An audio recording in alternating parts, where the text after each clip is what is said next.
আল্লাহ রাব্বুল আলামিন এই পৃথিবীর মধ্যে যা কিছু সৃষ্টি করেছেন, এই পৃথিবীর মধ্যে যা কিছু সৃষ্টি করেছেন গো, সকল সৃষ্টি যেন আল্লাহ মানুষের জন্য করেছেন। সুবহানাল্লাহ বলবেন না? গাছ বানাইছেন মানুষের জন্য, মাছ বানাইছেন মানুষের উপকারের জন্য, তরুলতা বানাইছেন মানুষের উপকারের জন্য, সাপ বানাইছেন উপকারের জন্য, বিচ্ছু বানাইছেন মানুষের উপকারের জন্য, পিপিলিকাও বানাইছেন মানুষের উপকারের জন্য। এই পৃথিবীর মধ্যে আল্লাহ যা কিছু বানাইছেন সব কিছু মানুষের উপকারের জন্য বানাইছেন, সব বানাইছেন আল্লাহ মানুষের জন্য। আর আল্লাহ তাআলা মানুষকে বানাইছেন আল্লাহর ইবাদতের জন্য। কথা কন ঠিক কিনা? আল্লাহ রাব্বুল আলামিন কেন আমাদেরকে বানাইছেন সেই কথাটাই তো আল্লাহ বলেন, ওয়ামা খালাকাতুল জিন্না ওয়াল ইনসা ইল্লা লিয়াবুদুন।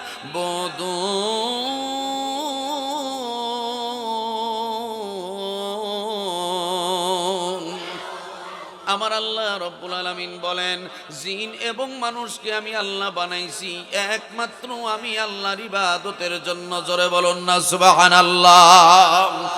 সম্মানিত যদি সম্মানিত উপস্থিতি, আমরা অনেকেই চিন্তা করি নামাজ পড়া ইবাদত, রোজা রাখা ইবাদত, হজ করা ইবাদত, যাকাত দেওয়া ইবাদত, দান সদকা করা ইবাদত, আর কোরআন তেলাওয়াত করা ইবাদত, এইগুলার মধ্যেই বুঝি ইবাদত সীমাবদ্ধ।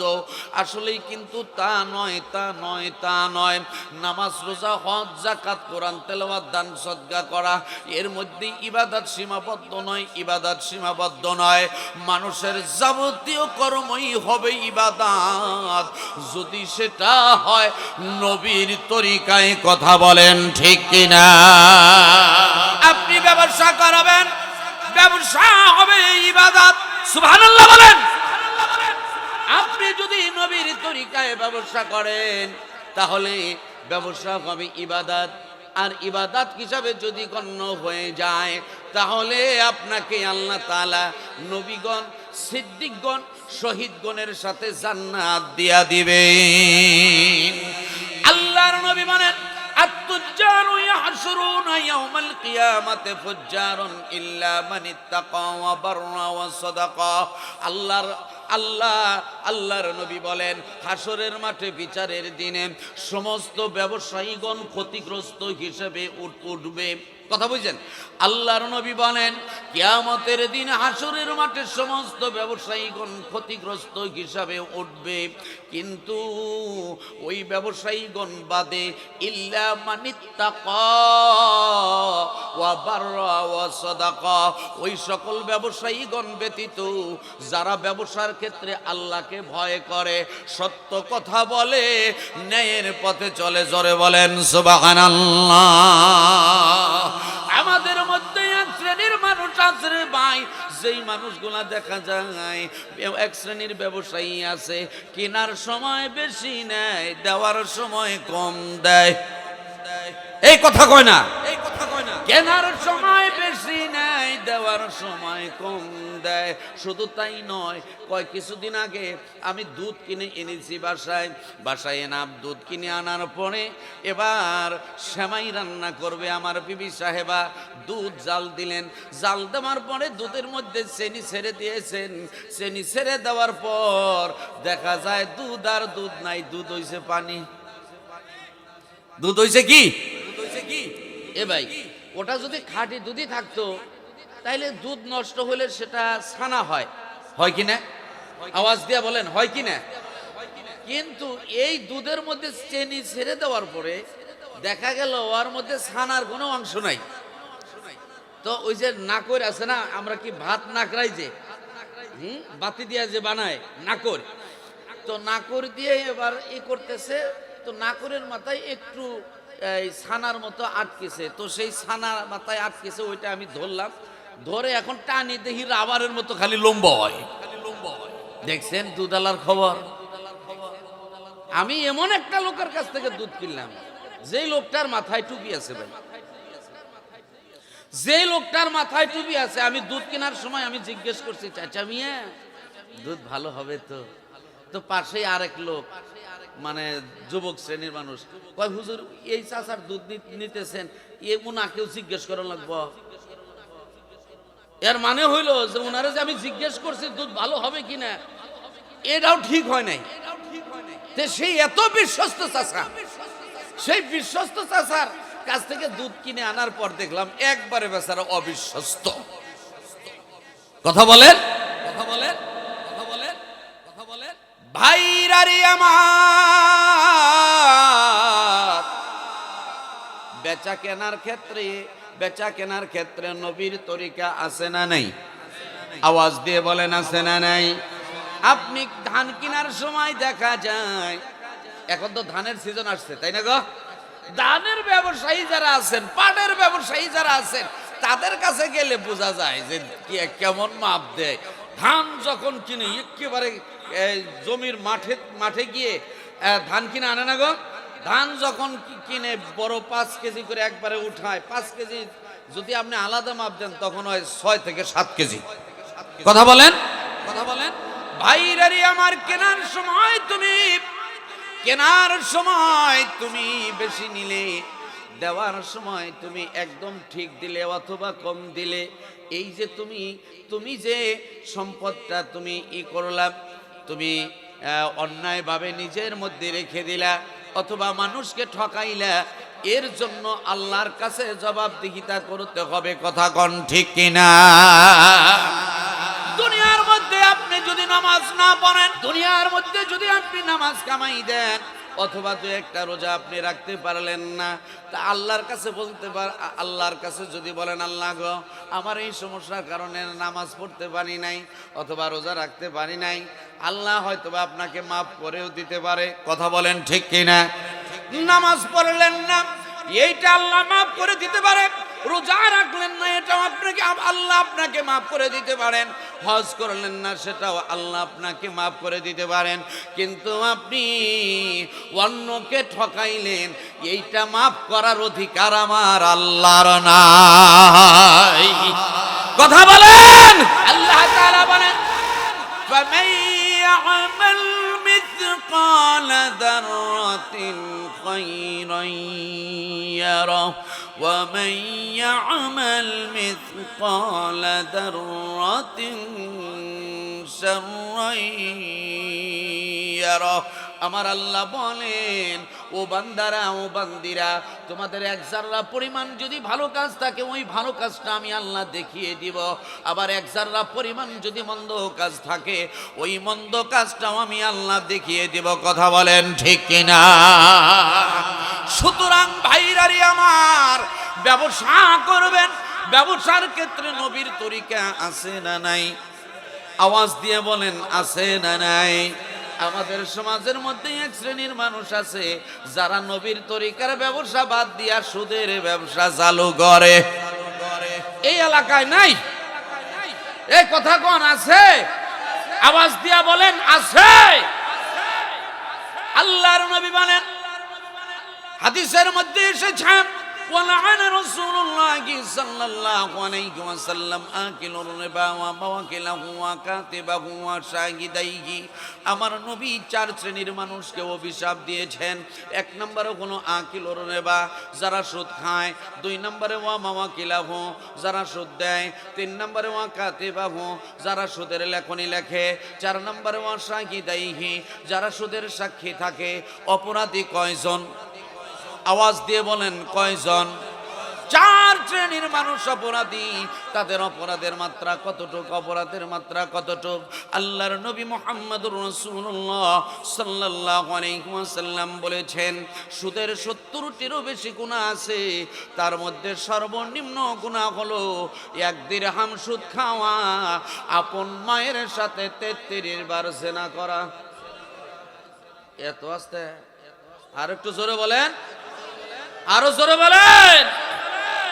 ভাইরারি আমার, এই বাউইখোলা এলাকায় যদি কেউ জিনা করে ধরা খায়, মার হবে কি হবে না?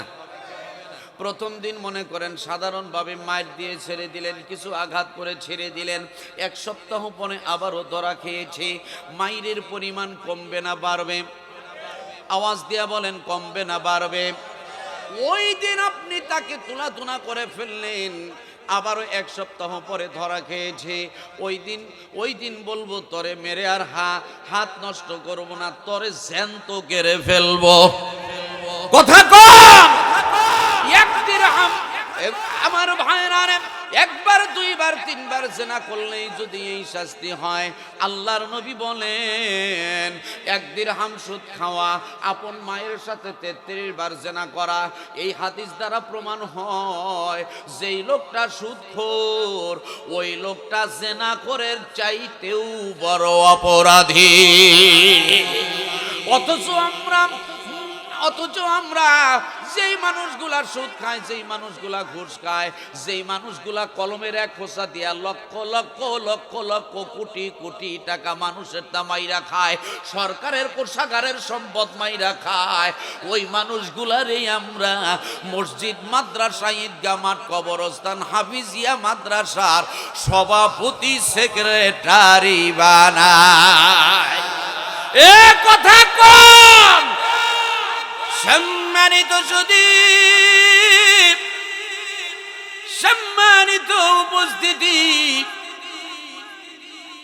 আমার ভাইরা রে, ব্যবসা করেন, তবে সুদের ব্যবসা করা যাবে না। কথা কন। ব্যবসা করেন। যারা সঠিক ব্যবসায়ী তারা নবীদের সাথে জান্নাতে যাবেন, যারা সঠিক ব্যবসায়ী তারা সিদ্দিকিনদের সাথে জান্নাতে যাবেন, যারা সঠিক ব্যবসায়ী তারা শহীদদের সাথে জান্নাতে যাবেন। তবে টালটু পাল্টু ব্যবসায়ী হবেন, আল্লাহর কাছে ধরা খাবেন। কথা কন ঠিক কিনা? আমার ভাইরা রে, নির্বাচন করবেন, নির্বাচনও ইবাদত। সুবহানাল্লাহ বলবেন না? আর একটু জোরে কন, আরো জোরে কন। ভাই গো, আমি কোন দলের না, আমি সরকারি চাকরি করি, কালিহাতি আর এস সরকারি পাইলট মডেল উচ্চ বিদ্যালয়ের ধর্মীয় শিক্ষক। তো সরকারি চাকরি যারা করে সাধারণত তারা সরকার দলীয় পার্টিতে থাকে, ঠিক কিনা? তো আমি কোন দলের না, আমার দল একটাই, আমি হইলাম ইমানদারের দল। আওয়াজ দিয়া বলেন। দল মোট হবে 2টা। কয়টা? আওয়াজ দিয়ে বলেন কয়টা?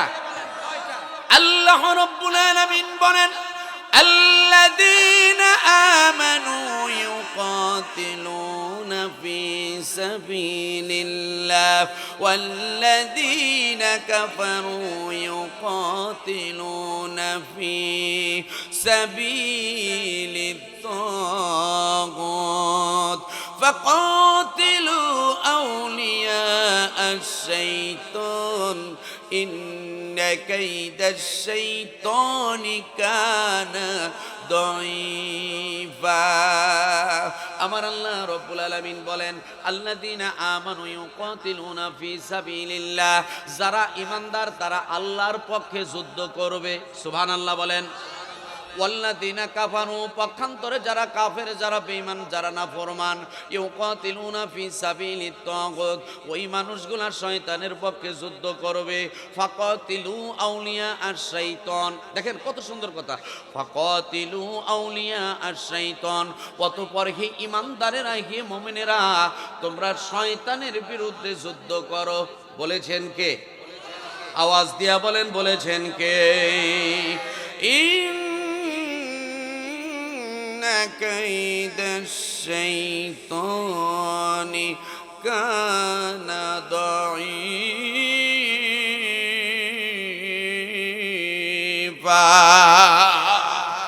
নিশ্চয়ই ওই শয়তানের চক্রান্ত হবে অতীব দুর্বল। তাহলে এখানে বোঝা গেল যারা ঈমানদার তারা আল্লাহর দলের সাথে থাকবে। কথা বলেন ঠিক কিনা?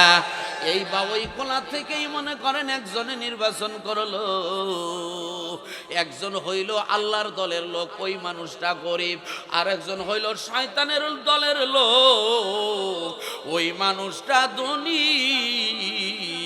ওই মানুষটা দেখা যায় শক্তিশালী, তার ক্ষমতা বল বেশি। ভাইরারি আমার, দুইজন নির্বাচন করলে শেষামেশে দেখা যাব শয়তানের দলের লোকটাই পাশ হইয়া যাবে। কথা কন, মনে রাখবেন, মনে রাখবেন, শয়তানের দলের লোকটাকে আপনি ভোট দিয়ে যখন নির্বাচিত করবেন, ওই লোকটা নির্বাচিত হওয়ার পরে যতগুলা শয়তানি করবে, ওই শয়তানির গুনাহ আপনার আমলনামায় লেখা হবে। কথা কন, ওই লোকটা যদি টেন্ডারবাজি করে, টেন্ডারবাজির গুনাহ আপনার আমলনামায় লেখা হবে।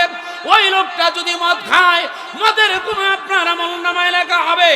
ওই লোকটা যদি ইয়াবার ব্যবসা করে, ইয়াবার ব্যবসার গুনাহ আপনার আমলনামায় লেখা হবে।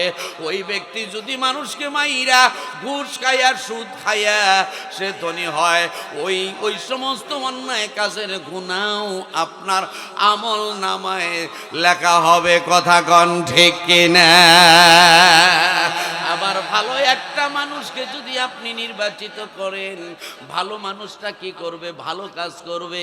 কথা কন, ভালো মানুষটা ভালো কাজ করবে, ভালো মানুষটা মানুষকে দ্বীনের দিকে ডাকবে, ভালো মানুষটা মানুষকে সৎ কাজের দিকে আহ্বান করবে, ভালো মানুষটা মসজিদ তৈরি করবে, ভালো মানুষটা মাদ্রাসার ক্ষেত্রে সহযোগিতা করবে, গোরস্থানের ক্ষেত্রে সহযোগিতা করবে, ইসলামী শিক্ষা ব্যবস্থার ক্ষেত্রে সহযোগিতা করবে, সুদের বিরোধিতা করবে, ঘুষের বিরোধিতা করবে। এলাকার মানুষ যে যে অধিকার পাওয়া দরকার তাকে সেই অধিকারটাই দিয়ে দিবে। এই যে ভালো কাজগুলা করলো, ভালো কাজ করার সুযোগ তো আপনারাই করে দিয়েছেন, কেননা আপনারাই তো তাকে ভোট দিয়ে নির্বাচিত করেছেন। কথা কন ঠিক কিনা? আপনারা যে তাকে একজন ভালো মানুষকে নির্বাচিত করলেন, এই নির্বাচিত করার কারণে ওই মানুষটা যে ভালো কাজ করার সুযোগ পাইল, এই ভালো কাজের সওয়াবটাও আল্লাহ তাআলা আপনাদের আমল নামায় দান করে দিবে। আল্লাহ তাআলা বলেন, ওই মানুষ আল্লাযীনা ইম্মাক্কান্নাহুম ফিল আরদি আকামুস সালাহ ওয়া আতাউয যাকাহ ওয়া আমারু বিল মা'রুফ ওয়া নাহাউ আনিল মুনকার। নেতৃত্ব দিবে ওই সকল মানুষগুলা যাদের মধ্যে কয়েকটা গুণ থাকবে। সুবহানাল্লাহ বলেন। আল্লাযীনা ইম্মাক্কান্নাহুম ফিল আরদি আকামুস সালাহ, এক নাম্বার গুণ হলো নামাজ আদায় করা। সুবহানাল্লাহ বলবেন না? এক নাম্বার গুণ কি? নামাজ কায়েম করা। এক নাম্বার গুণ নামাজ কায়েম করা। বান্দা যখন নামাজ পড়বে, আল্লাহ ওয়াদা দিচ্ছেন, আল্লাহর ওয়াদা, ইন্নাস সালাতা তানহা আনিল ফাহশাই ওয়াল মুনকার, নিশ্চয়ই নামাজ মানুষকে যাবতীয় অন্যায় অশ্লীলতা থেকে ফিরিয়ে রাখে। বলুন না সুবহানাল্লাহ। তাহলে যে লোকটা নামাজ পড়বে, ওই লোকটা অন্যায় করতে পারে, সুদ খাইতে পারে, ঘুষ খাইতে পারে, জিনা করতে পারে, ব্যভিচার করতে পারে।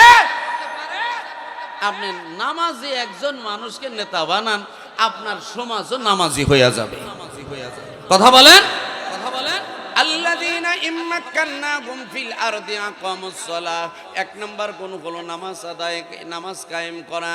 দুই নাম্বার নেতার গুণ হলো, নেতার দুই নাম্বার গুণ হলো আকামুস সালাত ওয়া আতাউয যাকাহ। দুই নাম্বার গুণাবলী হচ্ছে সে যাকাত আদায় করবে, যাকাত প্রতিষ্ঠা করবে। ভাইরারি আমার, এই বাংলাদেশে যদি যাকাত প্রতিষ্ঠা করা হয়, 3 থেকে 4 বছরের মধ্যে এই বাংলাদেশে মানুষ আর গরিব থাকবে না। সব মানুষগুলা যেন ভালো একটা অবস্থানে চলে যাবে। বাংলাদেশের অবস্থান বিশ্বের মধ্যে অন্যতম রাষ্ট্রে পরিণত হবে। কথা কন ঠিক কিনা?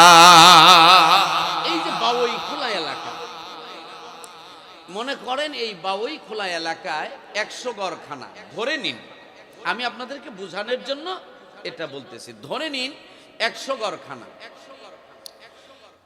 100 গড়খানার মধ্যে 50 ঘর এইরকম যে যারা যাকাত দেওয়ার মতো না, নেওয়ার মতো না। 50 ঘর দেওয়ার মতো না, নেওয়ার মতো না। আমরা একটা কথা বলি না যে ধারেও না দাঁড়ায়ও না, তারা মধ্যম শ্রেণী। এখন 30 ঘর লোক যারা জাকাত নেয়ার মতো, মানে কি গরিব মানুষ, 20 ঘর লোক জাকাত দেয়ার মতো। জাকাত দেয়ার মতো কয় ঘর? 20 ঘর। মনে করেন 20 ঘরের, এক ঘরের জাকাতের টাকা হয়েছে 2 লাখ, আরেক ঘরের জাকাতের টাকা হয়েছে 1 লাখ, আরেক ঘরের জাকাতের টাকা হয়েছে 50,000, আরেক ঘরের জাকাতের টাকা হয়েছে 30,000, আরেক ঘরের জাকাতের টাকা হয়েছে 5 লাখ। এখন তাদের জাকাতের টাকাগুলা, মনে করেন আমার 2 লাখ টাকা হয়েছে জাকাত, 2 লাখ টাকা আমি একজনকে দিয়ে দিলাম, আরেকজনে 5 লাখ টাকা হয়েছে, সে 5 লাখ টাকাই একজনকে দিয়ে দিল। এইভাবে যদি ওই যে 20 ঘরের জাকাতের টাকা 30 ঘরকে দিয়ে দিলেন, তাহলে দেখা যাবে প্রথম বছরই 30 ঘর থেকে 10 ঘর উঠে আসবে। কথা বলেন ঠিক কিনা? তাহলে মোট রইল কয় ঘর? 20 ঘর। 30 ঘর থেকে 10 ঘর তো উঠে আসলো, সচ্ছল হলো। পরের বছর রইল 20 ঘর। এই 20 ঘরে এখন জাকাত দেওয়ার মতো 20 ঘর, নেয়ার মতো 20 ঘর। 20 ঘরের টাকা 20 ঘরকে জাকাত দিল, তাহলে দেখা যাবে ওই বছর আরো 10 ঘর উঠে আসলো, রইল কয় ঘর? 10 ঘর। এখন এই 20 ঘরের জাকাতের টাকা যদি ওই 10 ঘরকে দেয়, ধরেন ওই বছর ওই 10 ঘরও উঠে আসবে, পরের বছর জাকাত নেওয়ার লোক আছে? আওয়াজ দিয়া বলেন লোক আছে? তোমার ভোট হবে ইবাদত যদি তুমি সঠিক রাস্তায় ভোট প্রদান করো। কথা কোন ঠিক কিনা? যারা জাকাত ব্যবস্থা চালু করতে চায়, যারা কোরআনের আইন চালু করতে চায়, তাদেরকে ভোটে নির্বাচিত করো। আল্লাহ তোমার এই ভোট দেওয়াকেও ইবাদত হিসাবে কবুল করে নেবে। নাম বলছি কারো? এই কোন দলের নাম বলছি? আমাগো দলই তো একটা, আল্লাহর দল। আর আমাদের গাইডলাইন হইল পবিত্র আল কুরআন। জোরে বলুন সুবহানাল্লাহ। ভাইরা রে আমার, তাহলে বোঝা যাচ্ছে নির্বাচন করা হলো ইবাদত, যদি সেটা হয় আমার নবীর তরিকায়। এবার আসুন, বাজার করা কি? বাজার করাও ইবাদত যদি হয় নবীর তরিকায়। কথা কোন ঠিক কিনা? প্রস্রাব করা ইবাদত, পায়খানা করা ইবাদত যদি হয় নবীর তরিকায়। জোরে বলুন সুবহানাল্লাহ। প্রস্রাব পায়খানা করার বিধান, প্রস্রাব পায়খানা করার ক্ষেত্রে আমার নবীর বিধান আছে না নাই? যেভাবে বললেন তাতে মনে হয় এই এলাকার মানুষ মানে এই বিধান মানে না। প্রস্রাব পায়খানার মধ্যে আমার নবীর বিধান আছে না নাই? আওয়াজ দিয়ে বলুন আছে না নাই? নবীজি মুহাম্মদুর রাসূলুল্লাহ সাল্লাল্লাহু আলাইহি ওয়াসাল্লাম বলেছেন, যখন তোমরা প্রস্রাবখানায় প্রবেশ করবে, অর্থাৎ বাথরুমে প্রবেশ করবে, টয়লেটে প্রবেশ করবে, আগে দিবে বাম পা, আগে দিবে কোন পা? আওয়াজ দিয়ে বলেন, আগে দিবে কোন পা? আগে দিবে বাম পা। তারপরে প্রবেশ করার সময় দোয়া পড়বে, আল্লাহুম্মা ইন্নী আউযু বিকা মিনাল খুবুসি ওয়াল খাবায়েস। এই দোয়া পড়ে যখন কোনো ব্যক্তি বাথরুমে প্রবেশ করবে, টয়লেটে প্রবেশ করবে, যতক্ষণ সময় টয়লেটে অবস্থান করবে ততক্ষণ সময় ওই ব্যক্তির জন্য ইবাদত হিসাবে গণ্য হয়ে যাবে।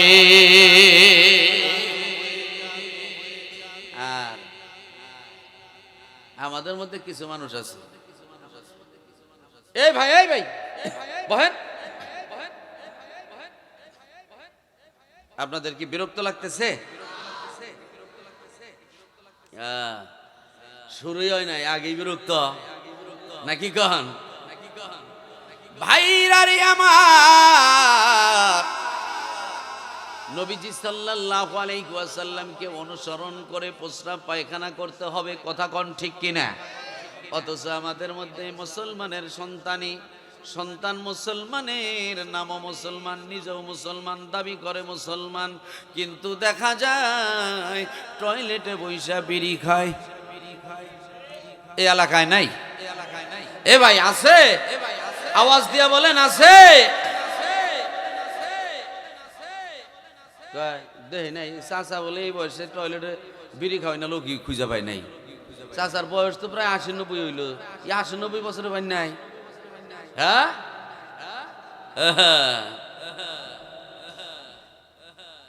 অধিকাংশ বিড়ি ঘর, ওরা কয় বিড়ি না খাইলে টয়লেট ক্লিয়ার হয় না রে। কথা কন ভাই, বিড়ির ধরাইলেন তো মাথা, বিড়ির মাথায় আগুন ধরায় না? কথা কয় না, বিড়ির মাথায় আগুন ধরায় না? তো ধরাইলেন তো মাথা, মুখে দিলেন কি? এ বিড়ি করেরা ভালো করে কন তো, যে কথা মুখে আনা জানে হেডা যে তুমি মুখে দাও তোমার শুরুম করে না? হ্যাঁ, আবার কিছু মানুষ আছে ওরা কয় বিড়ি না খাইলে টয়লেট ক্লিয়ার হয় না রে। ওরা টয়লেটে বসে বিড়ি খায়, একসাথে দুইটা জিনিস মিক্সার করিয়া করিয়া খায়। একটা হইলো বিড়ির গন্ধ, আর একটা হইলো আন্তর্জাতিক মানের গুয়ের গন্ধ। ঠিক কিনা? ঠিক কিনা? ভাইরা রে আমার, বুঝাইতে চাচ্ছি আমি আপনাদেরকে এই কথাই, আমরা যত কর্ম করব সব কর্মই হবে ইবাদত, সব কর্মই হবে ইবাদত। নবীজি সাল্লাল্লাহু আলাইহি ওয়াসাল্লামকে অনুসরণ করে, অনুকরণ করে যদি টয়লেটে যাই, আধা ঘন্টার সময়ও যদি টয়লেটে কাটাইয়া দেই, এই আধা ঘন্টার সময় ইবাদত হিসাবে গণ্য হয়ে যাবে। সম্মানিত যদি সম্মানিত উপস্থিতি, বাজার ঘাট করবেন, বাজার ঘাট করাও ইবাদত। সুবহানাল্লাহ বলেন। মনে করেন আপনি একটা বোয়াল মাছ কিনছেন অথবা শোল মাছ কিনেছেন, চিন্তা করতেছেন লাউ লাউ দিয়ে খেলে খুব ভালো লাগবে। কি গো, লাউ দিয়ে বোয়াল মাছ মজা কম না বেশি? যারা কয় না তারা মনে হয় খায় না। কি গো, লাউ দিয়ে বোয়াল মাছ স্বাদ কম না বেশি? আওয়াজ দিয়ে বলুন, কম না বেশি?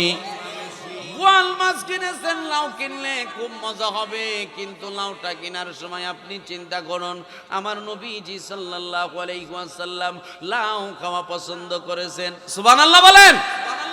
নবীজি সাল্লাল্লাহু আলাইহি ওয়াসাল্লামের জীবনী আলোচনা করলে দেখা যায় নবীজি সাল্লাল্লাহু আলাইহি ওয়াসাল্লাম লাউ খাওয়া পছন্দ করেছেন। ভাইরারি আমার, বোয়াল মাছ দিয়া লাউ দিয়া রান্না করলে স্বাদও অনেক বেশি, কিন্তু কেনার সময় মনে মনে চিন্তা করলেন আমার নবী লাউ খাওয়া পছন্দ করেছেন, তাই তো আমি লাউ কিনলাম। এইটা চিন্তা করে যদি 50 টাকা দিয়ে একটি লাউ কিনেন, এই 50টি টাকা আল্লাহর রাস্তায় ব্যয় করলে যত পরিমাণ সওয়াব হবে, তত পরিমাণ সওয়াব আল্লাহ তাআলা আপনার আমার আমল নামায় দান করে দিবে। বাড়িতে নিয়ে গেলেন, 10 জনে লাউয়ের তরকারি দিয়ে খানা খাইলেন, 10 জন মানুষই নবীর সুন্নাত আদায় করলো। সুবহানাল্লাহ বলেন। 10 জন সুন্নাত আদায় করলো। এই যে আপনাকে ওসিলা করেছে, সুন্নাত আদায় করলেন, এই সুন্নাতের সওয়াবটা আল্লাহ তাআলা আপনার আমল নামায় দান করে দিবেন। বলুন না সুবহানাল্লাহ। গরুর গোশতের স্বাদ কম না বেশি? গোশতের স্বাদ কম না বেশি? আমার নবী গোশত খেতেন, তবে গোশতের মধ্যেও নবীজির জীবনী পড়লে দেখা যায় আমার নবী সিনার গোশত পছন্দ করতেন। সুবহানাল্লাহ কোন। সিনার গোশতের মজা খুব বেশি রে ভাই। তবে আপনি যখন সিনার গোশতটা কিনবেন, মনে মনে এই চিন্তা করেন, মনে মনে চিন্তা করেন আমার নবী সিনার গোশত পছন্দ করতেন, তাই আমি সিনার গোশত কিনলাম। 2 কেজি গোশত 1500 টাকা দিয়ে কিনলেন, কিন্তু কেনার সময় নবীকে স্মরণ করলেন, আল্লাহকে স্মরণ করলেন। আল্লাহু আকবার। নবীকে ভালোবাসলেন, আল্লাহকে ভালোবাসা হয়, তাই তো নবীকে অনুসরণ অনুকরণ করলেন। গরু গোশত কেনার সময় চিন্তা করলেন নবী গরুর গোশত পছন্দ করেছেন, তাই তো আমি গরুর গোশত কিনলাম। এই যে সিনার গোশত কিনলাম, সিনার গোশত কিনলাম, নবীজির পছন্দ, তাই পছন্দকে আমি অগ্রাধিকার দিলাম। এইটা চিন্তা করে যদি আপনি 1500 টাকা দিয়ে 2 কেজি গরুর গোশত বাড়িতে আনেন, 1500 টাকাই আল্লাহর রাস্তায় ব্যয় করলে যত সওয়াব হবে, তত পরিমাণ সওয়াব আল্লাহ তাআলা আপনার আমার আমল নামায় দান করে দিবে। পানীয় জাতীয় যত খাবার আছে, পানীয় জাতীয় যত এই খাবার এই দুনিয়ার মধ্যে আছে, আল্লাহর নবী মুহাম্মদুর রাসূলুল্লাহ সাল্লাল্লাহু আলাইহি ওয়াসাল্লাম সকল প্রকার পানীয় জাতীয় খাবারের মধ্যে দুধকে বেশি পছন্দ করতেন। সুবহানাল্লাহ বলবেন না? আল্লাহর নবীর পছন্দ হলো দুধ। আপনি এবার বাজারে গেলেন, দুধ কিনলেন, কিন্তু কেনার সময় মনে মনে চিন্তা করেন নবীজি সাল্লাল্লাহু আলাইহি ওয়াসাল্লাম দুধ খাওয়া পছন্দ করতেন, তাই তো আমি দুধ কিনতেছি। এইটা চিন্তা করে যদি আপনি 2 কেজি দুধ কি 3 কেজি দুধ আপনি 300 টাকা দিয়ে কিনলেন, এই 300 টাকা আল্লাহর রাস্তায় খরচ করলে যত পরিমাণ সওয়াব হবে তত পরিমাণ সওয়াব আল্লাহ আপনার আমল নামায় দান করে দিবে। মাথায় তেল ব্যবহারের উপকার আছে না নাই? আওয়াজ দিয়ে বলেন আছে না নাই? নবীজি মুহাম্মদুর রাসূলুল্লাহ সাল্লাল্লাহু আলাইহি ওয়াসাল্লামের জীবনী পড়লে দেখা যায় নবী আমার মাথায় তেল ব্যবহার করতেন। নবী আমার এই পরিমাণ তেল ব্যবহার করতেন যে কখনো মাথার তেলে নবীজির মাথার টুপিটা ভিজে যেত। এর দ্বারা প্রমাণ হয় নবীজি তেল ব্যবহার করা পছন্দ করতেন। কথা বলেন ঠিক কিনা? নবীজি সাল্লাল্লাহু আলাইহি ওয়াসাল্লাম মাথায় তেল ব্যবহার করা পছন্দ করতেন। আপনিও তো তেল দেন, কিন্তু তেল দেওয়ার সময় যদি মনে মনে চিন্তা করেন নবীজি তেল ব্যবহার করা পছন্দ করেছেন, তাই তো আমি তেল ব্যবহার করলাম, এই চিন্তা করে যদি মাথায় তেল ব্যবহার করেন, ব্যবহার করাটা সওয়াবের কাজ হবে। যতক্ষণ পর্যন্ত আপনার মাথায় তেল থাকবে ততক্ষণ পর্যন্ত আপনার আমল নামায় সওয়াব লেখা হবে।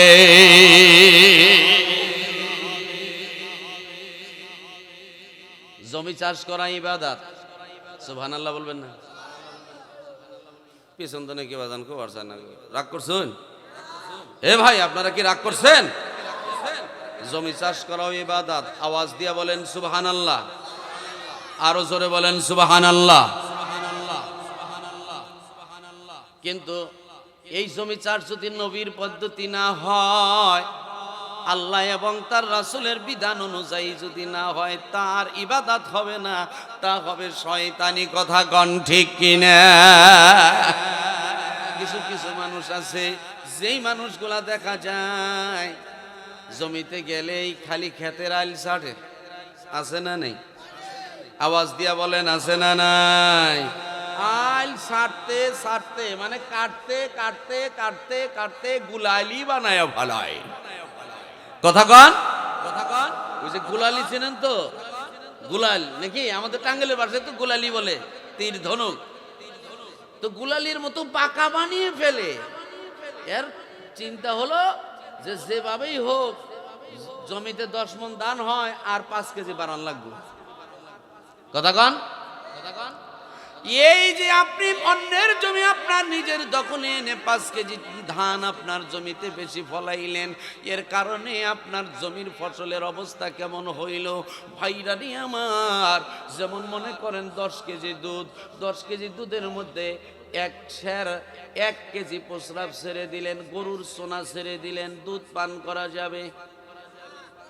যেভাবে কইলেন, মানে কিছু মানুষ কইল আর কিছু মানুষ কইলই না, তাতে মনে হয় যারা বললো না মনে হয় তারা ওইটা পান করার পক্ষে আছে। কি গো, পক্ষে আছে? ভাইরা রে আমার, একটু আওয়াজ দিয়ে বলেন, 10 কেজি দুধের সাথে যদি 1 কেজি প্রস্রাব ছেড়ে দেওয়া হয়, ওই দুধ কি পান করা যাবে? আওয়াজ দিয়া বলেন যাবে? 1 কেজি না, মনে করেন 100 টাকা ছেড়ে দিলাম, তাও কি পান করা যাবে? 1 কাচ্চি দিলাম, তাও কি পান করা যাবে? সামান্য একটু ছেড়ে দিলাম, তাও কি পান করা যাবে? কেন যাবে না? হালাল খারাপের সাথে, হালাল খাবারের সাথে সামান্য একটু হারাম মিশ্রিত হওয়ার কারণে পুরা খাবারই হারাম হয়ে গেছে। কথা কন। হালাল খাবারের সাথে যদি হারাম খাবার মিশ্রিত হয়ে যায় তাহলে পুরা খাবারটাই হারাম হয়ে যায়। ভাইরারি আমার, আপনার জমির হালাল ধান হলো 10 মণ, কিন্তু 10 মণের সাথে অন্যের জমির ধান 5 কেজি মিশ্রিত হয়েছে, মানে হারাম মিশ্রিত হয়েছে। এই হারাম মিশ্রিত হওয়ার কারণে আপনার পুরা ধানটাই হারাম হিসাবে গণ্য হয়ে যাবে। কথা বলেন ঠিক কিনা? এই হারাম খাবার খেয়ে যত ইবাদত করেন না কেন, যত বন্দিগি করেন না কেন, কোন ইবাদত বন্দিগি আল্লাহর দরবারে কবুল হবে হবে। দখল করে পরের জমি,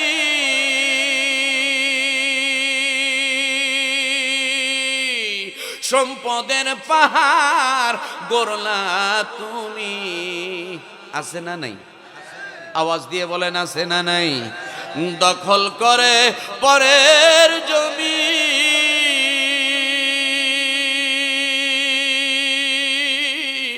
সম্পদের পাহাড় গড়লা তুমি।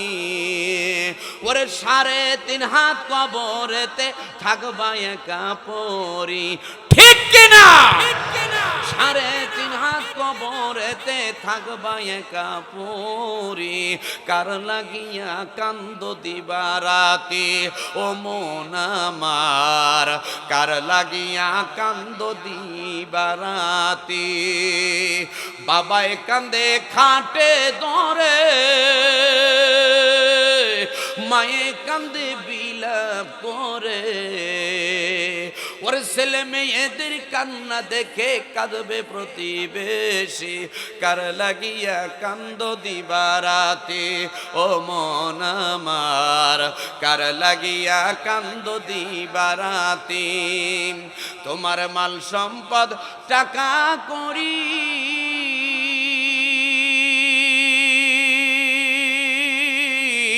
করবে সবাই কারাকারি, ভাগ করিয়া নিবে তারা, মনোযোগ মনোযোগ, ভাগ করিয়া নিবে তারা, তোমায় কবরে রাখি, কার লাগিয়া কান্দ দিবা রাতি। ভাই গো, আমি আপনি যেদিন মারা যাব, আমার আপনার এই সম্পদ নিয়ে সন্তানেরা নানা রকমের চিন্তা করবে, কথা বলেন ঠিক কিনা?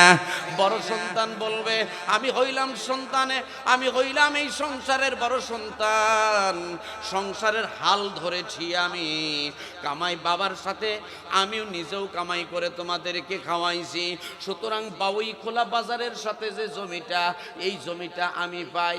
ছোট সন্তান বলবে না না না, বাবা মজা কিনে এনে আমার হাতে দিয়েছেন, আমারে বেশি আদর করেন, আমি হইলাম বাবার কলিজার টুকরা, সুতরাং এই জমিটা আমি পাই। বড় বলবো আমি পাই, ছোট বলবো আমি পাই, মেজো বলবো তোরা দুইজন কারাকারি করিস না রে ভাই, আমি জমিটা নিয়ে যাই, কথা কন ঠিক কিনা? তোমার মাল সম্পদ টাকা করি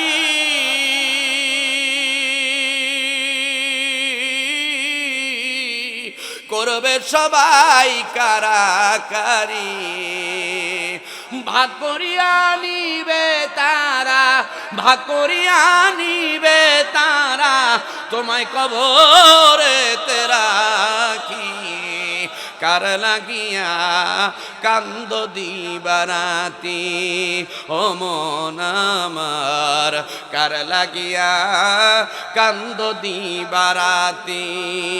আমার ভাইরা রে, আমার মুরব্বীরা, আপনি হারাম ভাবে উপার্জন করে লক্ষ লক্ষ কোটি কোটি টাকার মালিক হইলেন, 5 তলা 10 তলা বিল্ডিং বানাইলেন, আপনি অনেক জমি জমা রেখে গেলেন। ভাইরা রে আমার, এই যে অবৈধ সম্পদের পাহাড় গড়ে গেলেন, আপনি অন্যের সম্পদ নিজের দখলে এনেছেন, এই জন্য কবরে খাবেন আপনি গুরজু, দুনিয়ায় আপনার সন্তানেরা করবে ফুর্তি, কথা গণ ঠিক কিনা? আমার ভাইরা রে, জমি চাষ করবেন ইবাদত, এই কথা থেকেই ধরছিলাম নাকি কন?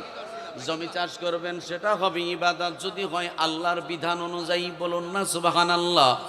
কিন্তু আমাদের মধ্যে কিছু মানুষ আছে রে ভাই, এই যে চাচা গো মতো কিছু মানুষ আছে, চাচা আপনারে কিন্তু কই নাই, কিছু মনে করেন কিছু মানুষ আছে জমিতে যায়, তাসবিহ পড়তে পড়তে যায়, যাওয়ার পরে একটা কাজ করে রে ভাই, একটা কাজ করে, একটা কাছার দেয়, যার নাম হলো মাল কাছার। আপনারা চিনেন?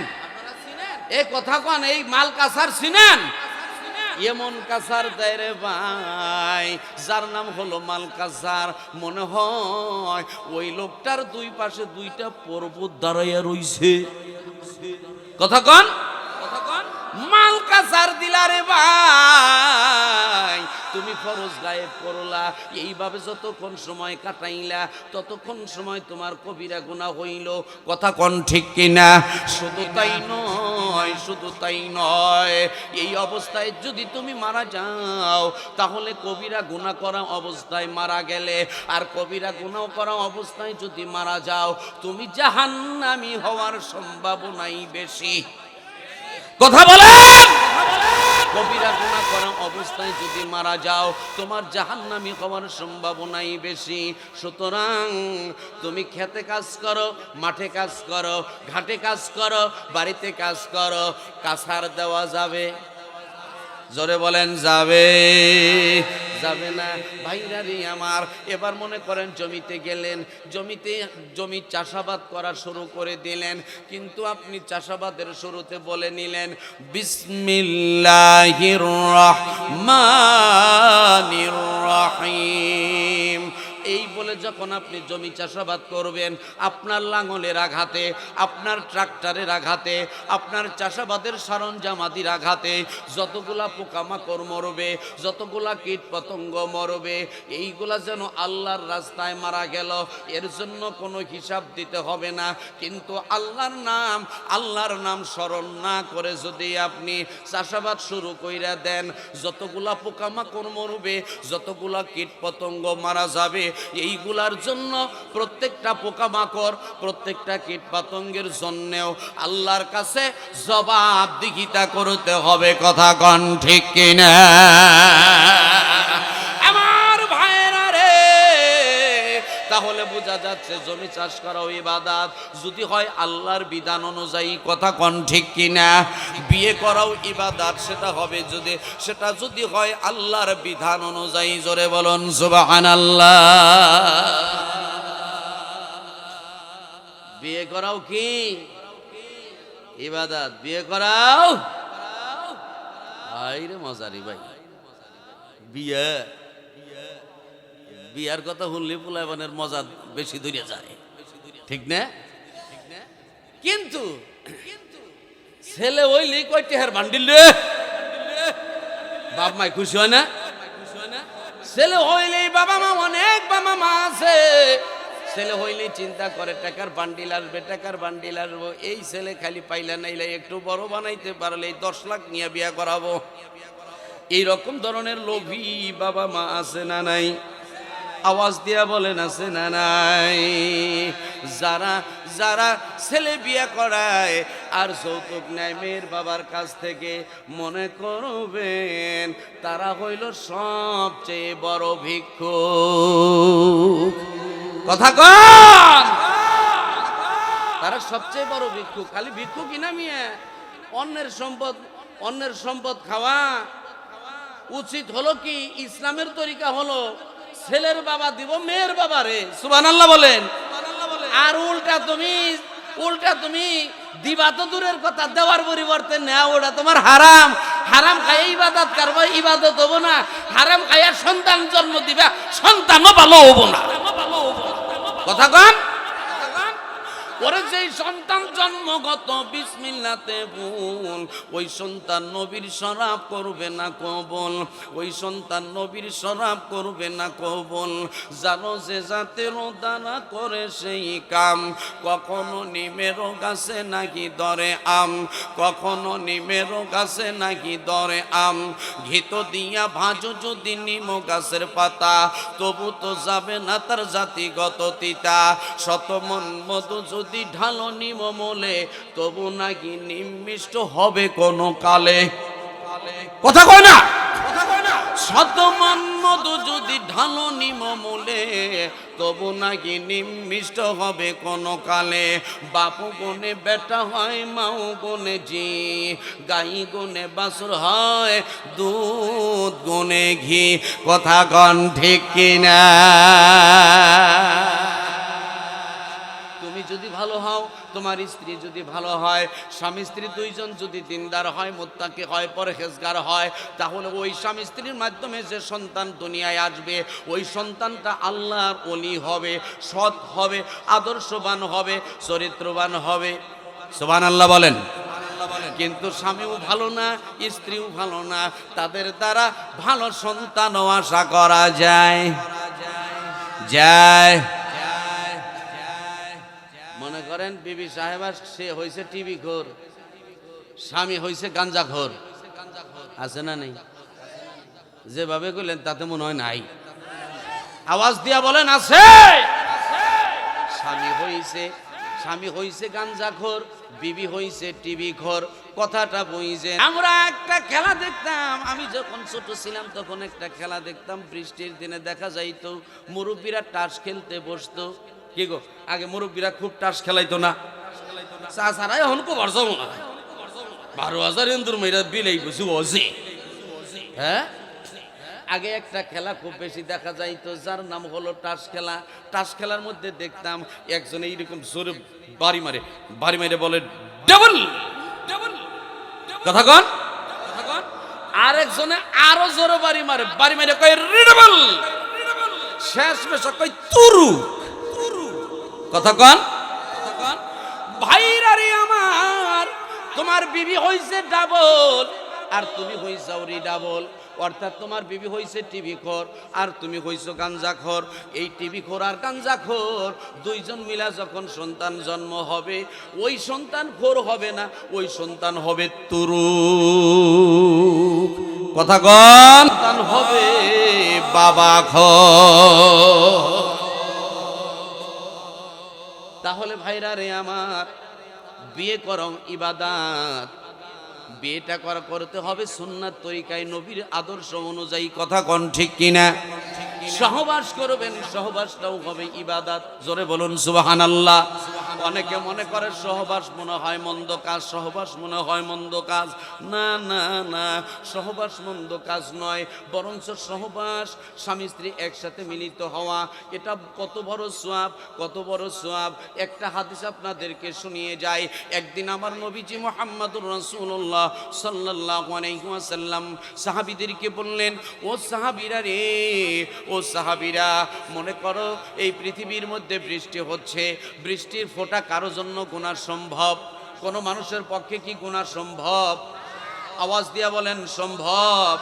সারা পৃথিবীর মানুষগুলা মিলে যদি বৃষ্টির ফোঁটা গুনতে চায়, তাহলে কি গুনাহ সম্ভব হবে নি? কিন্তু আল্লাহর নবী বলেন, সাহাবীরা রে, সারা পৃথিবীতে যদি বৃষ্টি হয়, সারা পৃথিবীতে যদি বৃষ্টি হয় রে, এই বৃষ্টির ফোঁটা গোনার জন্য আল্লাহ তাআলার একটা ফেরেশতাই যথেষ্ট হয়ে যায়। আল্লাহু আকবার। এখন একটা খবর, সুসংবাদ শোনাবো রে ভাই। এই সুসংবাদ শোনার পরে সুবহানাল্লাহ যে বলবেন, তাম্বু যেন নড়ে। পারবেন না? আওয়াজ দিয়ে বলেন, পারবেন না? আল্লাহর নবী বলেন, ও সাহাবীরা রে, ও সাহাবীরা, সারা পৃথিবীতে যদি বৃষ্টি হয়, বৃষ্টির ফোঁটা গোনার জন্য একটা ফেরেশতাই যথেষ্ট হয়ে যায়। কিন্তু কোন স্বামী স্ত্রী যদি দিনদার হয়, মুত্তাকি হয়, পরহেজগার হয়, মনোযোগ মনোযোগ মনোযোগ মনোযোগ মনোযোগ, কোন স্বামী স্ত্রী যদি দিনদার হয়, মুত্তাকি হয়, পরহেজগার হয়, ওই স্বামী স্ত্রী যখন নিভৃতে মিলিত হয়, সুন্নাতে তরিকায় মিলিত হয়, আল্লাহ তাআলা ওই স্বামী স্ত্রীর উপর এত রহমত নাজিল করেন, এত বরকত নাজিল করেন, এত শান্তি নাজিল করেন যে ফেরেশতা সারা পৃথিবীর বৃষ্টির ফোঁটা গুনতে পারে। এত পাওয়ারফুল হওয়ার পরেও ওই রহমত, বরকত, শান্তির হিসাব রাখতে পারে না। তাহলে স্বামী স্ত্রী মিলিত হওয়াও ইবাদত, কথা কন। ভাইরা রে আমার, দেখুন ভাইরা রে আমার, এই পৃথিবীর মধ্যে যত ইবাদত আছে, এই পৃথিবীর মধ্যে যত ইবাদত আছে, তার মধ্যে সবচাইতে দামি ইবাদত হলো নামাজ। সুবহানাল্লাহ বলবেন না? সবচাইতে দামি ইবাদত হলো নামাজ। সারা জীবন নামাজ আদায় করলাম, কিন্তু নামাজের যে কি মজা, নামাজের যে কি মজা এইটা আমরা পাইলাম না। ভাইরারি আমার, আজকে আমি আপনাদের মাঝে নামাজের আসল রূপটা দেখাইয়া দিব। নামাজের রূপ দেখতে চান? কথাই কয় না। এ মিয়া, নামাজের রূপ দেখতে চান? রূপ দেখতে চান? হাত জাগান, কে কে দেখতে চান? নারে তাকবীর, নারে তাকবীর। হাত নামান। টেলিভিশনের মধ্যে যেরকম সিনেমা দেখেন, টেলিভিশনের মধ্যে যেরকম সংবাদ দেখেন, টেলিভিশনের মধ্যে যেরকম ধরনের বিভিন্ন জিনিস দেখেন, সরাসরি এখন আমি আমার আলোচনা করব। আমার আলোচনার মধ্যে তেমনি নামাজের রূপ খুঁজে পাবেন। সুবহানাল্লাহ বলেন। ভাইরা রে আমার, গভীর মনোযোগ, গভীর মনোযোগ। আমরা নামাজের মধ্যে আল্লাহু আকবার বলে কান পর্যন্ত হাত উঠাই, কথা বলেন ঠিক কিনা? নামাজের মধ্যে আল্লাহু আকবার বলে কান পর্যন্ত হাত উঠাইলাম। কেন উঠাইলাম, কেন উঠাইলাম, কেন উঠাইলাম? কখনোই চিন্তা করে দেখলাম না। ভাইরারে আমার, একটু গভীরভাবে চিন্তা করি। এই যে কান পর্যন্ত হাত উঠাইলাম, এর মানে যেন আল্লাহরে বুঝাইতেছি, মাবুদ ও আমার মালিক, ও আমার আল্লাহ, তুমি হলাও বিচারক, আমি হলাম আসামি। তুমি হলাও মালিক, আমি হলাম গোলাম। তুমি হলাও বিচারক, আমি হলাম আসামি। আসামি হয়ে তোমার দরবারে হাজিরা দিতে এসেছি। কান পর্যন্ত হাত উঠিয়েছি, মানে কানে ধরেছি। নিজের জীবনের সকল অন্যায় স্বীকার করে নিয়েছি। মাবুদ গো, তুমি আমারে মাফ করে দাও, তুমি আমারে মাফ করে দাও, তুমি আমারে মাফ করে দাও। কান পর্যন্ত হাত উঠানোর পরে আমরা এক হাত আরো হাত দ্বারা বাঁধি, কথা বলেন ঠিক কিনা? আমরা এক হাত আরো হাত দ্বারা বাঁধি।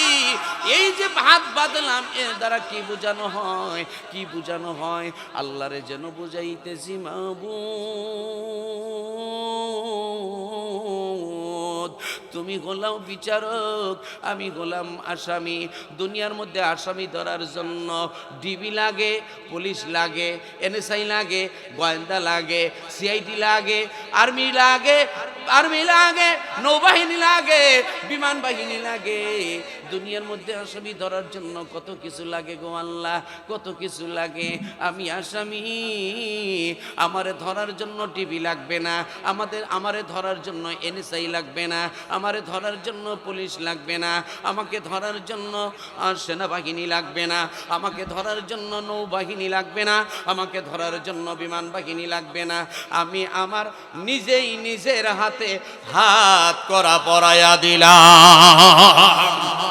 আল্লাহু আকবার, আল্লাহু আকবার। মাবুদ রে, আমি আমার নিজেই নিজের হাতে হাত করা পরিয়ে দিলাম। এবার আমরা নামাজের মধ্যে হাত বাঁধার পর সানা পড়ি, সানা পড়ার পরে আউযু বিল্লাহ বিসমিল্লাহ পড়ি, কথা কোন ঠিক কিনা? আউযু বিল্লাহ বিসমিল্লাহ পড়ার পর আলহামদু সূরাটা পড়ি। আমরা পড়ি আলহামদু। আল্লাহ তাআলা তখন ডাক দিয়া বলেন লিমানিল হামদ।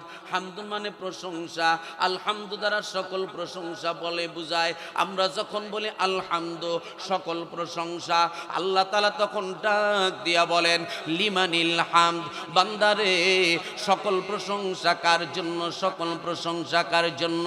আমরা তখন আল্লাহরে ডাক দিয়ে বলি আলহামদুলিল্লাহ, সকল প্রশংসা তার যিনি আমাদের আল্লাহ। সুবহানাল্লাহ। আলহামদুলিল্লাহ, সকল প্রশংসা তার যিনি আমাদের আল্লাহ। আল্লাহ এবার ডাক দিয়া বলেন মানিল্লাহ, ও বান্দারে, ও বান্দিরে, আল্লাহ আবার কে? আল্লাহ আবার কে? আমরা তখন বলি আলহামদুলিল্লাহি রাব্বিল আলামিন, তিনি হলেন আমাদের রব, তিনি হলেন আমাদের আল্লাহ, যিনি সমস্ত জাহানের প্রতিপালক। সুবহানাল্লাহ কোন? আল্লাহ রাব্বুল আলামিন ডাক দিয়া বলেন মানির রব, রব আবার কে, প্রতিপালক আবার কে? আমরা তখন বলি আর রহমান। প্রতিপালক হলেন তিনি, যিনি হলেন রহমান, আল্লাহ তাআলা। এ ভাই, বিশেষ করে আমার দায়িত্ব সম্পর্কে কোনো কানাকানি কি করলাম না, আমার ওটাই আছে ভাই, আমার টার্গেট অনুযায়ী সব হয়ে যাবে ইনশাল্লাহ। হ্যাঁ ঠিক আছে। আমার ভাইরা রে, আমার মুরব্বীরা, আমার ভাইরা, আল্লাহ তাআলা তখন ডাক দেয়া বলে মানির রহমান, ও বান্দা রহমান আবার কে? আমরা তখন বলি আর রহমানির রহিম। রহমান হলেন তিনি, যিনি হলেন রহিম। সুবহানাল্লাহ কোন? আল্লাহ তাআলা ডাক দিয়া বলেন মানির রহিম। রহিম আবার কে? আমরা ডাক দিয়া বলি মালিকি ইয়াউমিদ্দিন। রহিম হলেন তিনি, যিনি হলেন কিয়ামত দিবসের মালিক। সুবহানাল্লাহ। আমার ভাইরা, আল্লাহ কি আল্লাহরে চিনে না? আওয়াজ দিয়ে বলেন চিনে না? কিন্তু বান্দা যখন আল্লাহর পরিচয় তুলে ধরে, আল্লাহর কাছে তখন খালি মজাই লাগে, মজাই লাগে। বলুন না সুবহানাল্লাহ। ভাই গো, আল্লাহর কি টাকার অভাব আছে? যেভাবে তাতে মনে হয় কিছুটা মানে অভাব আছে। আল্লাহর কি টাকার অভাব আছে? জমির অভাব আছে? বাড়ি ঘরের অভাব আছে?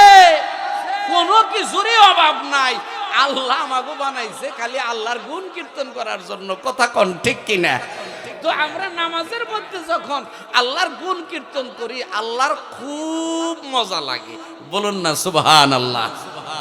ভাইরারি আমার, এবার নামাজের মধ্যে আমরা কি পড়ি? আল্লাহ তাআলা, আল্লাহ রব্বুল আলামিনের আমরা কি করলাম? গুণ কীর্তন করলাম।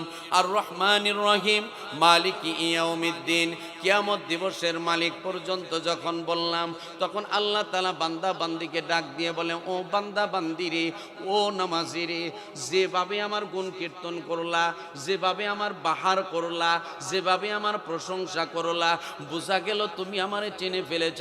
চিনে ফেলেছ। চিনেই যখন ফেলেছ রে, চিনেই যখন ফেলেছ, আমি আল্লাহ তোমার থেকে আর দূরে রব না। আমি আল্লাহ তোমার সামনে হাজির হয়ে গেলাম। First person, second person, third person. এতক্ষণ বলেছি তিনি রব, তিনি রহমান, তিনি রহিম। তিনি তো এখন একেবারে সামনে এসে গেছে। এখন আর তিনি বলবো না, এখন বলবো তুমি। কথা বলেন ঠিক কিনা? আমরা এবার নামাজের মধ্যে বলতেছি ইয়্যাকা না'বুদু ওয়া ইয়্যাকা নাস্তাঈন। আল্লাহ, আমরা তোমার ইবাদত করি, তোমার কাছে সাহায্য চাই। আল্লাহ তখন ডাক দিয়া বলেন, আল্লাহ তখন বলতে থাকেন আসনা আলাইয়া আবদি, বান্দা আমার কাছে সাহায্য চাইছি। ও বান্দা তুমি কি চাও? বাড়ি চাও নাকি গাড়ি চাও নাকি নারী চাও নাকি ধন চাও নাকি সম্পদ চাও নাকি প্রভাব চাও নাকি প্রতিপত্তি চাও? কি চাও রে বান্দা? চাও চাও চাও, আমি আল্লাহর কাছে দরখাস্ত জানাও। আমরা তখন আল্লাহরে বলি, আল্লাহ গো, বাড়ি চাই না, গাড়ি চাই না, নারী চাই না, ধন চাই না, সম্পদ চাই না, প্রভাব চাই না, প্রতিপত্তি চাই না, দুনিয়াবি কোনো কিছু চাই না। আমরা চাই তোমারে। আমরা যেন নামাজের মধ্যে বলি, সবাই আমার সাথে বলুন, ইহদিনাস সিরাতাল মুস্তাকিম। আমরা চাই সরল পথ, যেই সরল পথে আগাইলে তোমারে পাওয়া যায়। সুবহানাল্লাহ বললেন না? আল্লাহ এমন পথ দেখায় দাও, একেবারে সোজা পথ, যেই পথে আগাইলেই তোমারে পাই। জোরে বলুন না সুবহানাল্লাহ। সিরাতাল্লাযীনা আন'আমতা আলাইহিম। আল্লাহ আমারে ওই পথে পরিচালিত করুন যেই পথে তোমার প্রিয় বান্দা বান্দিগণ পরিচালিত হয়েছেন। গায়রিল মাগদুবি আলাইহিম ওয়ালাদ-দাল্লিন।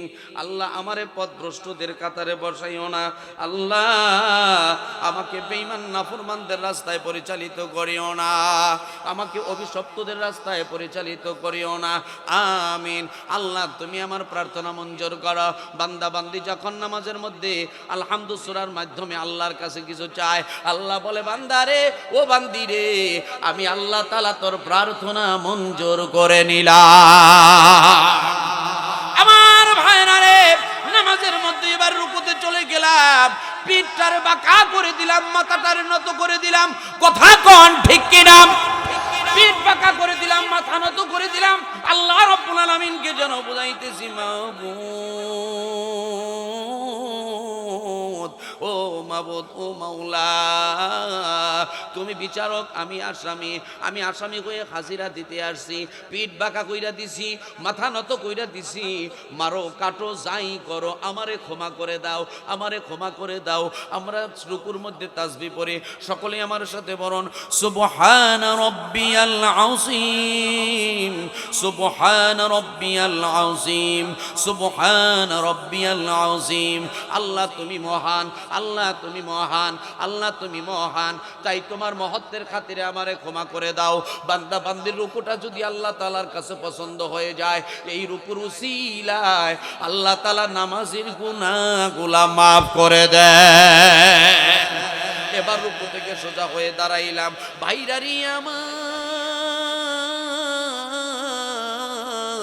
আল্লামা ইদ্রিস আনসারী তিনি তার কিতাবের মধ্যে লিখেছেন, কোন ব্যক্তির রুকু যদি আল্লাহর কাছে পছন্দ হয়ে যায়, কোন ব্যক্তির রুকু যদি আল্লাহর কাছে পছন্দ হয়ে যায়, আল্লাহ তাআলা কি করেন, ওই মানুষটার ওজনের পরিমাণ স্বর্ণ আল্লাহর রাস্তায় দান করে দিলে যত পরিমাণ সওয়াব হয়, ওই রুকু করির আমলনামায় তত পরিমাণ সওয়াব লিখিয়া দেয়। এবার আসুন সেজদা, সেজদার মধ্যে আমরা কি করি, সেজদায় গেলাম, মাথাটারে নত করে দিলাম, কপালটারে মাটিতে নুইয়ে দিলাম, নাকটারে মাটিতে শুইয়ে দিলাম। আল্লাহরে বুঝাইতেছি, আল্লাহ তুমি হলাও মালিক, আমি হলাম গোলাম, তুমি হলাও বিচারক, আমি হলাম আসামি, আমি আসামি হয়ে তোমার দরবারে হাজির হইছি, জীবনের সব অপরাধ স্বীকার করে নিয়েছি। যেই চেহারাটা তুমি তোমার কুদরতি হাত দ্বারা বানাইছো, ওই চেহারা আজকে তোমার কদমে নুটাইয়া দিলাম গো আল্লাহ, তোমার কদমে নুটাইয়া দিলাম আল্লাহ। নাকটা মাটিতে শুইয়ে দিলাম, মানে নাকে সেসুর দিলাম গো আল্লাহ। জীবনের সব অন্যায় স্বীকার করে নিলাম আল্লাহ, আমারে মাফ করে দাও, মাফ করে দাও। আমরা যেন সিজদার মধ্যে তাসবিহ পাঠ করি, সবাই আমার সাথে বলুন সুবহানা রাব্বিয়াল আ'লা, সুবহানা রাব্বিয়াল আ'লা, সুবহানা রাব্বিয়াল আ'লা। আল্লাহ তুমি বড়, আল্লাহ তুমি বড়, আল্লাহ তুমি বড়, তাই তো তোমার কুদরতি পায়ে সিজদা দিছি, নাকে সেসর দিয়েছি, সুতরাং আমারে মাফ করো। বান্দা বান্দির সিজদা যদি আল্লাহর পছন্দ হয়ে যায়, এই সিজদার উসিলায় আমার আল্লাহ বান্দা বান্দির গুনাহগুলা মাফ করে দেন। শুধু গুনাহগুলাই মাফ করেন না, ওই বান্দা বান্দির সিজদাটা যদি আল্লাহর পছন্দ হয়ে যায়, এই পৃথিবীর মধ্যে যত জিন আল্লাহ বানাইছেন, যত ইনসান আমার আল্লাহ বানাইছেন, এই জিন ইনসানের সংখ্যার পরিমাণ নেক আল্লাহ তাআলা ওই ব্যক্তির আমল নামায় দান করে দেন। নামাজের মধ্যে যে তাশাহুদ পড়ি, তাশাহুদের অনেক মজা আছে, কিন্তু সময় নাই, এইটা আলোচনা করতে পারলাম না। দরুদের অনেক মজা আছে, সর্বশেষ একটা কথাই বলি, দরুদের উসিলায় আল্লাহ বান্দার নামাজকে কবুল করে নেন। এরপর দোয়া মাসুরা করি, দোয়া মাসুরা পাঠ করি, দোয়া মাসুরার মাধ্যমে যেন আল্লাহর কাছে ক্ষমা চাই, বলুন না সুবহানাল্লাহ। সবাই আমার সাথে একটু বলুন আল্লাহুম্মা ইন্নী যালামতু নাফসি যুলমান কাসীরা ওয়া লা ইয়াগফিরুয যুনুবা ইল্লা আনতা ফাগফিরলি মাগফিরাতাম মিন ইনদিকা ওয়ারহামনি ইন্নাকা আনতাল গফুরুর রহিম। আয় আল্লাহ রাব্বুল আলামিন নফসের তাড়নায় পড়ে, শয়তানের পরিপ্ররোচনায় পড়ে জীবনে আমি অনেক অন্যায় করেছি, অশ্লীলতা করেছি, বেহায়াপনা করেছি, জীবনে অনেক গুনাহের কাজে লিপ্ত হয়েছি। তুমি যদি আমারে মাফ না করে দাও গো আল্লাহ, তুমি যদি আমারে মাফ না করে দাও, তাহলে আমি ক্ষতিগ্রস্ত হয়ে যাব, জাহান্নামী হয়ে যাব গো আল্লাহ। আল্লাহ তাই তোমার কাছে ক্ষমা চাই, তুমি আমারে মাফ করে দাও, তুমি আমারে মাফ করে দাও। মাফ কেন তুমি করবা না? মাফ তোমাকে করতেই হবে। ইন্নাকা আনতাল গফুরুর রাহিম, নিশ্চয়ই তুমি ক্ষমাশীল পরম দয়ালু। যদি ক্ষমাশীলই হও, যদি দয়ালুই হও, মাফ করতেই হবে। বলুন না সুবহানাল্লাহ। দোয়া মাসুরার মাধ্যমে যখন আমরা আল্লাহ রাব্বুল আলামিনের কাছে ক্ষমা চাইলাম, আল্লাহ রাব্বুল আলামিন বলে বান্দারে, ও বান্দিরে, তোর গুনাহগুলো মাফ করে দিলাম, তোর গুনাহগুলো মাফ করে দিলাম। এবার আমরা ডান দিকে সালাম ফিরাই। ডান দিকে যখন সালাম ফিরাই, সালাম ফিরানোর সাথে সাথে আল্লাহ বলে বান্দারে, তোর গুনাহ তো মাফ করলামই, জান্নাত কেন দিব না, জান্নাত কেন দিব না? তোর জন্য 8টা জান্নাতের সব দরজা খুলিয়া দিলাম। ডান দিক থেকে সালাম ফিরে এবার যখন বাম দিকে সালাম ফিরাই, আল্লাহ বলে বান্দারে, আর একটা মাত্র কাজ বাকি আছে, জাহান্নামের দরজা বন্ধ করা। এই ও বান্দারে, ও বান্দিরে, শুনে নি, জেনে নি, নামাজ পড়ছস আমি আল্লাহর খুশির জন্য, আমি আল্লাহ ঘোষণা দিলাম তোর জন্য 7টা জাহান্নামের দরজা বন্ধ করে দিলাম।